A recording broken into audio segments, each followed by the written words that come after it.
பாலஸ்தீன்ல எவ்வளவு கொடுமைகள் நடக்குது, உங்க அல்லாஹ் ஏன் இன்னும் பார்த்துட்டு இருக்காரு அப்படின்னு நான் முஸ்லிம்கள் கிட்ட இருந்து ஒரு கொஸ்டின். அல்லாஹுடைய உதவி எப்பதான் வரும் அப்படின்னு முஸ்லிம்கள் கிட்ட இருந்து ஒரு கொஸ்டின். அதற்கான பதில் அல்லாஹ் குர்ஆன்ல சொல்றான். இதா ஜாஅ நஸ்ருல்லாஹி வல் ஃபத்ஹ் வ ரஅய்த அன்-நாஸ யதுகுலூன ஃபீ தீனில்லாஹி அஃப்வாஜா. அல்லாஹுடைய உதவியும் வெற்றியும் வரும்போது மக்கள் அணியணியாக இஸ்லாத்தின் பக்கம் திரும்புவாங்கன்னு சொல்றான் அல்லாஹ்.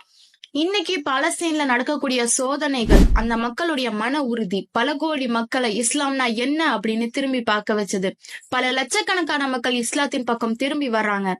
இப்ராஹிம் அலைஹிஸ்ஸலாம அல்லாஹ் அதிகமா நேசிச்சான். அதனாலதான் அவங்களை அல்லாஹ் நெருப்புல போட்டான். அந்த நெருப்பையும் அவங்களுக்கு குளிர் வச்சு கொடுத்தான்.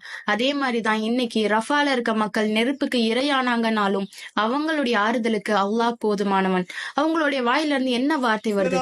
ஹஸ்புனல்லாஹ் நிஅமல் வக்கீல். அல்லாஹ் எங்களுக்கு போதுமானவன் சொல்றாங்க. பாலஸ்தீன்ல இருக்க மக்களை அல்லாஹ் அதிகமா நேசிக்கிறான். அதனாலதான் உலகத்துல இருக்க எல்லா மக்களும் நேசிக்கும்படி அல்லாஹ் செய்யறான். அவங்களுக்கு ஏற்பட்ட சோதனை இந்த உலக மக்கள் எல்லாருக்கும் ஒரு பாடம்.